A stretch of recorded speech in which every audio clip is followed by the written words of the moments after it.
In Gaza, the night sky no longer holds the gentle twinkle of stars. It is filled instead with the terrifying orange glow of explosions. The constant deafening roar of drones fills the air. Children who once dreamed of becoming doctors, artists, teachers, now only dream of another sunrise.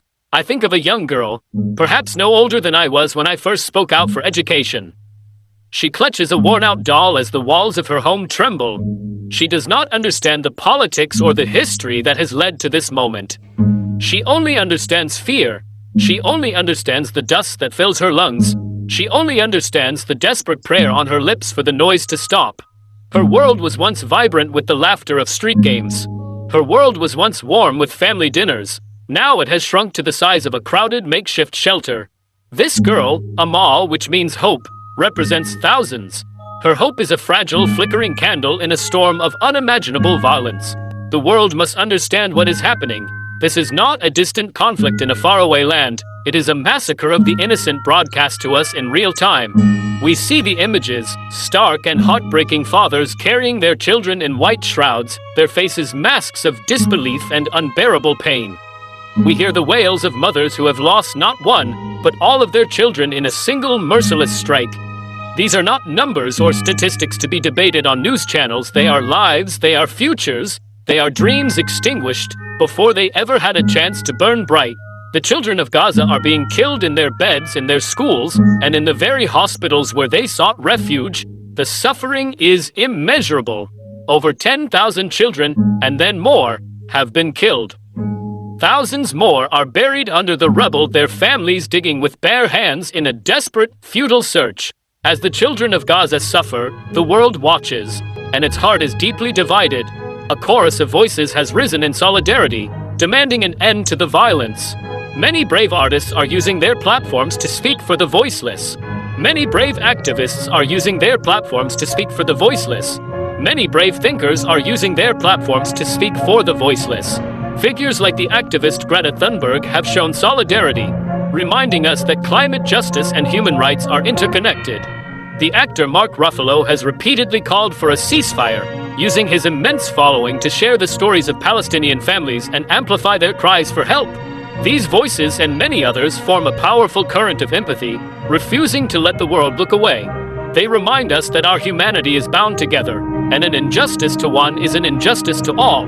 However, where many have spoken, an unnerving silence has echoed from others. It is a silence that is loud and deafening. Many powerful celebrities and global influencers have chosen to say nothing.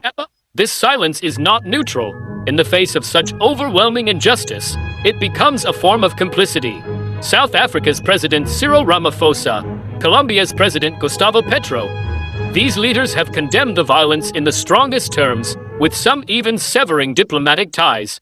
To understand why the violence continues, we must be honest about who is responsible. The immediate actor is the Israeli government, whose military is carrying out the bombing campaign with a ferocity that has shocked the world.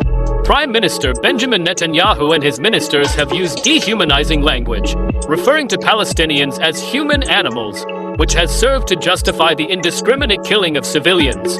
This rhetoric is not just words, it is a license to kill. The Israeli military's actions, targeting residential buildings, refugee camps, hospitals, evacuation routes, go far beyond self-defense. They constitute what many international law experts and even nations themselves are calling a genocide. However, this violence would not be possible on this scale without the unwavering support of powerful allies, most notably the United States.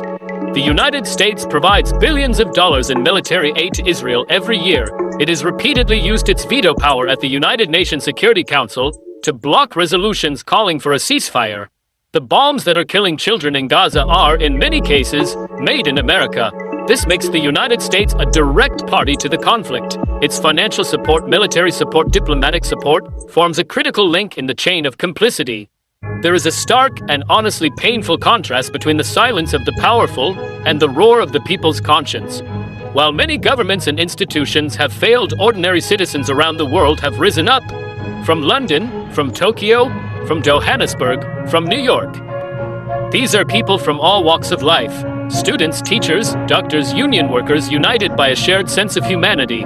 They chant for a ceasefire, they hold signs with the names of the children who have been killed, and they demand that their leaders stop funding the violence. The silence of major corporations, cultural institutions, and universities. They are quick to speak out on other social justice issues, but on the issue of Palestine, they are afraid. Students protesting on university campuses are being arrested and smeared. This attempt to silence dissent is a desperate act by those who know their position is morally indefensible. They are the roar of conscience that will one day drown out the sound of silence. We stand at a crossroads as a global community and as a human family. The world is watching what is happening to the children of Gaza, and history will judge us for what we do in this moment. Will we be remembered as the generation that stood by and watched a genocide unfold on our screens, or will we be remembered as the generation that said, "No more"? This is not a question of politics, it is a fundamental test of our humanity. The lives of children are sacred. Their right to live, to dream, to be safe is universal and non-negotiable. It is a right that transcends borders, religions, and nationalities. I urge you with all my heart to not look away. Do not become numb to the numbers. Behind every number is a name, a face, a story. We must demand more from our leaders. We must demand an immediate and permanent ceasefire. We must demand the unfettered flow of humanitarian aid. We must demand accountability for war crimes. For the children, for humanity, we must choose peace.